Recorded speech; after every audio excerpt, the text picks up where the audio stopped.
Hola a todos, ¿qué tal? Hoy vamos a continuar con el tema 1, álgebra de matrices, del bloque de números y álgebra. En el vídeo anterior ya vimos una pequeña introducción en la que hablamos sobre el origen, principales usos de las matrices y nos acercamos un poco a ese concepto, a esa idea de matriz. En el vídeo de hoy, que trata sobre el punto 2, definiciones, vamos a formalizar ese concepto de matriz y vamos a ver distintos tipos de matrices. En otros vídeos trabajaremos operaciones, nos centraremos en las matrices cuadradas un poco más y también veremos lo que es rango de una matriz. Pues bien, vamos con este punto 2 de definiciones, que va a ser muy importante para todo el tema, por supuesto. Vamos a empezar viendo qué es el concepto de matriz. Pues bien, el concepto de matriz hace referencia a un conjunto de números reales, esto es importante, puedo incluir cualquier tipo de número, que van a estar ordenados en una serie de filas y columnas, ¿vale? Diremos que una matriz tiene dimensión m por n cuando está formada por un total de m filas y n columnas, ¿vale? Es muy importante que os quede claro que siempre vamos a indicar primero el número de filas, esa m, y después el número de columnas, ¿vale? Entonces, siempre que me hablen de dimensión m por n, me están indicando primero cuántas filas tengo y después cuántas columnas tengo. En algunos textos, algunos editoriales, en vez de trabajar con el formato m por n, trabajan con el formato m,n, ¿vale? Pero sigue haciendo referencia siempre a m como número de filas y a n como número de columnas, ¿vale? Como veis, aquí tengo una matriz, ¿vale? Que es una rejilla de números reales, vuelvo a insistir, ordenados. Como veis, una fila, dos filas, sigo teniendo un número determinado de filas hasta la fila m. Y también columnas, primera columna, segunda columna, hasta la columna enésima. ¿Vale? Pues bien, vamos a ver ahora que cada uno de esos números reales que forman la matriz recibe el nombre de elementos, ¿vale? Los elementos siempre van a estar identificando la posición en la que se encuentran dentro de la matriz. Por eso vamos a indicar, siempre que nombremos al elemento, vamos a indicar un subíndice formado por dos números en el que vamos a indicar en qué fila y en qué columna se encuentra el elemento. De forma que el elemento A sub ij se encuentra en la fila I y en la columna J.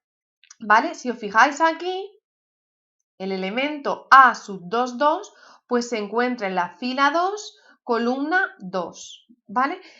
En este caso vamos a trabajar con matrices pequeñas, por eso nos separamos con A sub 2,2, ¿vale?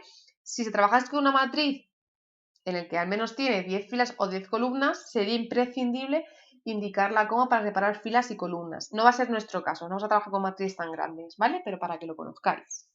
Obviamente es importante que penséis que si nuestra matriz está formada por m filas y por n columnas, en total estará formada por m por n elementos, ¿vale?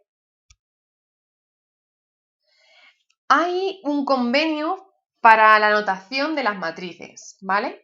Siempre vamos a utilizar las letras mayúsculas para indicar las matrices, ¿vale? Generalmente se utilizan las primeras letras del abecedario, ¿vale? Y después cada uno de los elementos de la matriz lo vamos a denotar con esa misma letra que la matriz, pero en minúscula, sin olvidarnos del subíndice que nos indique su posición.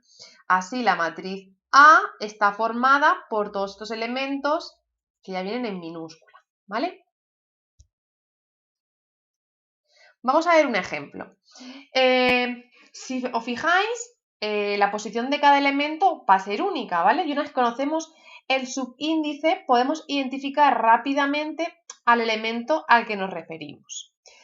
En este ejemplo en concreto, la matriz A, obviamente, pues está formada por dos filas y tres columnas. Tiene dimensión 2 por 3. Recordamos, siempre filas y después columnas. Y cada elemento lo podemos identificar de forma única. Así el elemento A sub 2, 1, fijaros aquí he puesto la coma, toma el valor 1/4. ¿Qué hago para encontrarlo? Me voy a la fila 1 y 2 y columna 1. Pues el elemento A sub 2, 1 vale un cuarto. Vamos a hablar ahora de cuando dos matrices son iguales. ¿Cuál es la condición que deben cumplir dos matrices para ser iguales? Pues bien, ¿cuándo vamos a estar en condiciones de afirmar que dos matrices son iguales? Pues siempre y cuando tengan la misma dimensión, es decir, tengan el mismo tamaño y además cumplan que cada uno de los elementos que ocupa la misma posición en cada una de las matrices sean iguales. Aquí lo tenemos. La matriz A será igual a la matriz B si y solo si cada elemento de la posición IJ en la matriz A es igual a cada elemento de esa misma posición en la matriz B. Para cualquier valor de fila, que va de 1 hasta m, y para cualquier valor de columna, que también va de 1 hasta n. ¿Vale? Vamos con un ejemplo. Obviamente, podemos decir que las matrices A y B son iguales, ya que si nos fijamos, todos sus elementos uno a uno son iguales, lo cual en este caso parece obvio. Independientemente del elemento que analizamos, vemos que todos toman el mismo valor, ¿vale? Las dos tienen la misma dimensión, 3 filas, 3 columnas, y cualquier elemento, pues por ejemplo, el 2, 2, se cumple, son iguales, ocurre con cada uno de ellos. Vamos a ver ahora otro ejemplo. ¿Cuándo esas dos matrices A y B son iguales? Pues lo que vamos a hacer va a ser igualar posición a posición para obtener el siguiente sistema. Si igualamos la posición 1, 1 de la matriz A con la matriz B, obtenemos que 1 tiene que ser igual a 2i. Si igualamos la posición 1, 2 con la posición 1, 2 de la matriz B, me queda que 4 es igual a menos 4x, etcétera, etcétera, con cada una de las posiciones. ¿Vale? Del sistema inicial que hemos obtenido, vemos que podemos ignorar la tercera, cuarta y quinta ecuación, porque se cumplen. Entonces nos queda este sistema de 3 ecuaciones con 2 incógnitas. ¿Qué ocurre? Que al despejar la primera ecuación obtengo el valor 1 medio para la y.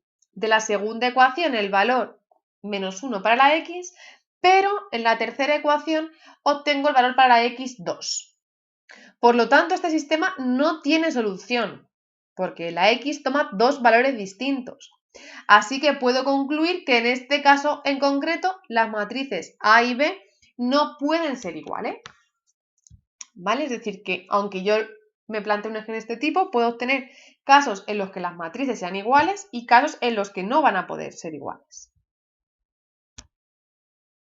Vamos a empezar ahora a ver distintos tipos de matrices. Vamos a empezar con la matriz rectangular.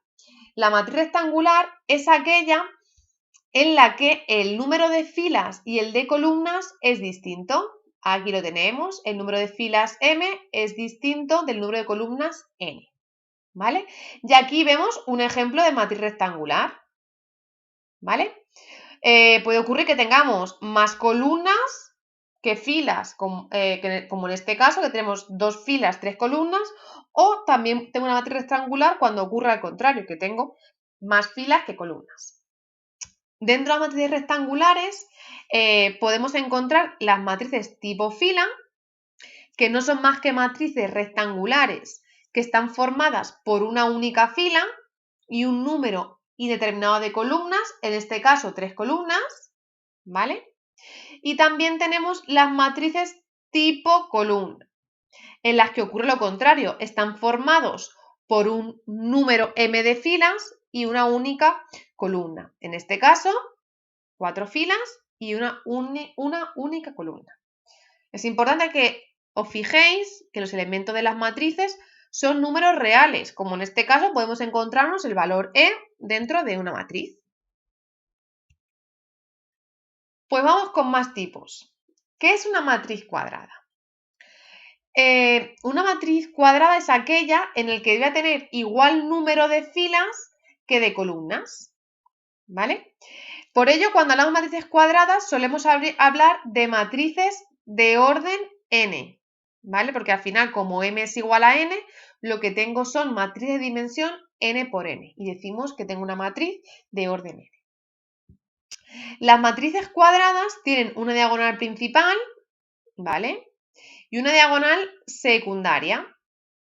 Esto será muy importante a la hora de trabajar el siguiente tema cuando trabajemos con determinantes. Definimos también qué es una matriz diagonal. Y es aquella matriz cuadrada, ¿vale? Es una matriz cuadrada en la que los elementos son nulos todos a excepción de los que se encuentran en la diagonal, ¿vale? Puede ocurrir, como en este ejemplo, que el elemento 2, 2, que sería este central, es nulo, pero si nos fijamos, el elemento 1, 1 y el 3, 3 no lo son. Por lo tanto, tengo una matriz de tipo diagonal. Venga, más tipos. Llamamos matriz escalar a una matriz de tipo diagonal en la que todos los elementos de su diagonal principal son iguales. Un tipo muy importante de este tipo de matrices es la matriz identidad, cuya diagonal principal está formada por unos. La denotamos por I sub n, ¿vale? Donde el subíndice nos va a indicar el orden de la matriz. Obviamente, hablamos de orden, se trata de una matriz cuadrada, ¿vale? En este ejemplo tenemos la matriz identidad de orden 3. Como veis, indicamos el subíndice, ¿vale? El orden de la matriz, y todos los elementos son nulos a excepción de los de la diagonal principal, que son unos. También tenemos la matriz nula, que tiene por 0 todos los elementos que la forman, ¿vale? Y que la denotamos por O sub n o 0 sub n, ¿vale? Indicando también como subíndice el orden.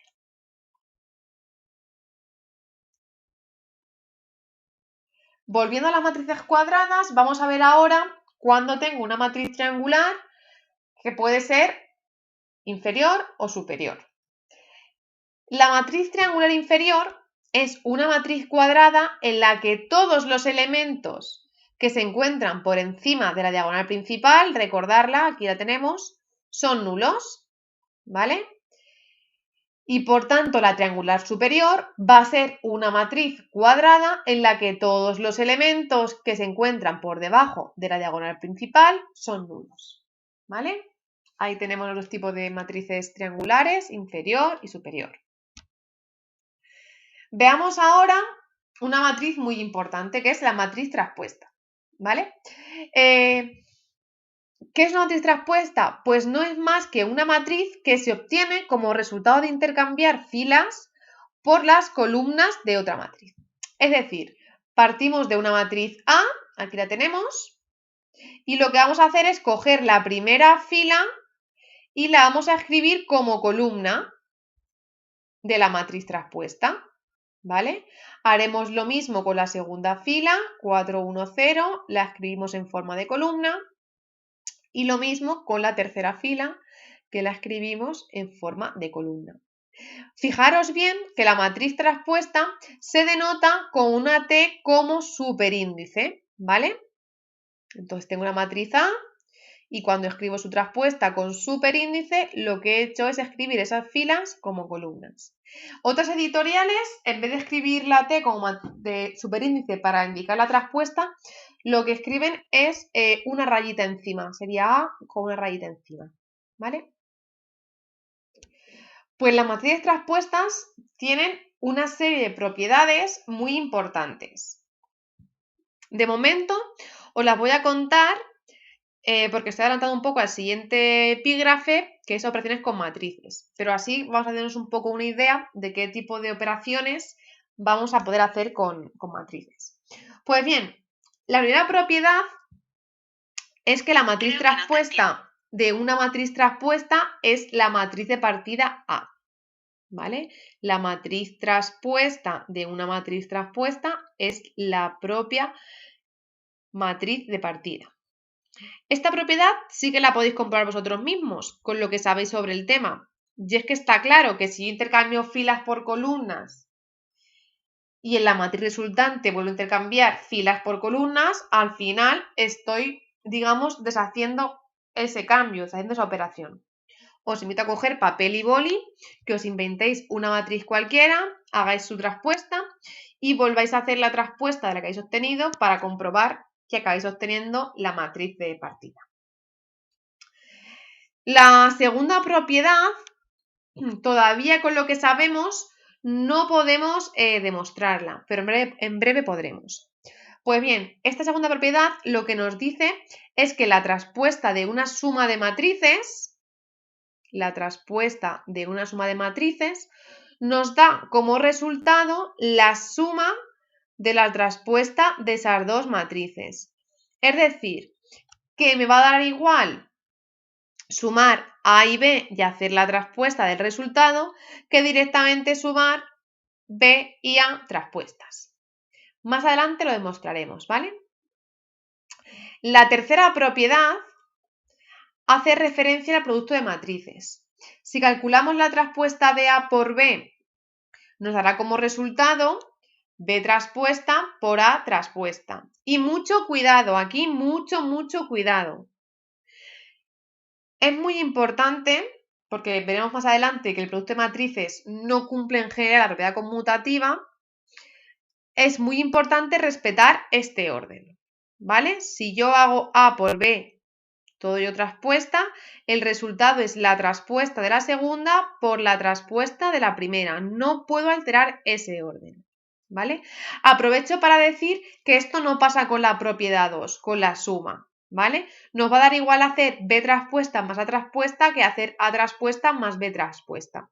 Pero lo escribo así, siempre escribo la segunda y luego la primera, para que os sea más sencillo de recordar la propiedad 3 y no os lleve a lío, no os lleve a error. Venga, vamos con la cuarta propiedad. La cuarta propiedad me dice que cuando yo calculo la traspuesta de un producto de un escalar, es decir, un número cualquiera,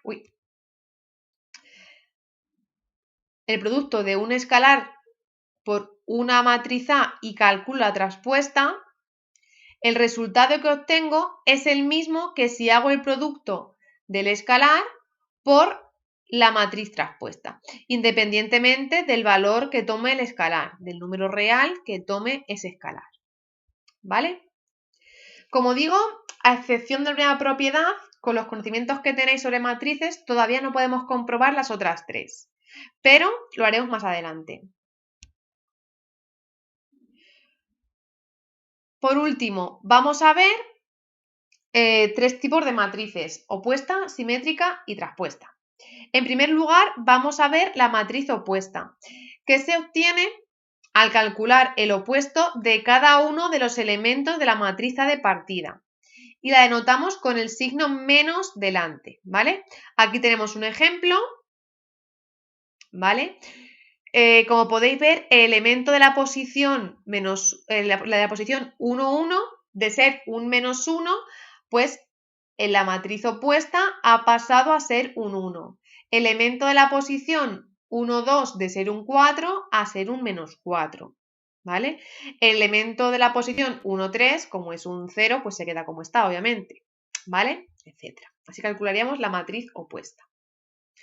Ahora, la matriz simétrica. La matriz simétrica va a ser una matriz cuadrada que tiene la propiedad de ser igual a su matriz traspuesta, ¿vale? Es decir, cuando yo cojo la matriz A y hago la traspuesta, resulta que son matrices iguales, coinciden elemento a elemento. Entonces, en ese caso, diré que tengo una matriz simétrica.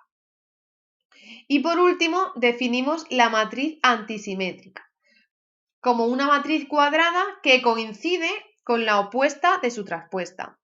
Es decir, que si cogemos la matriz de partida A y hacemos su traspuesta y calculamos la opuesta, cambiamos de signo cada uno de los elementos, en definitiva, resulta que obtenemos otra vez la matriz A de partida, ¿vale? La matriz A es igual que la opuesta de la traspuesta, ¿vale? Pues bien, chicos, chicas, hasta aquí el vídeo sobre definiciones de matrices. Nos vemos en el siguiente vídeo. ¡Hasta luego!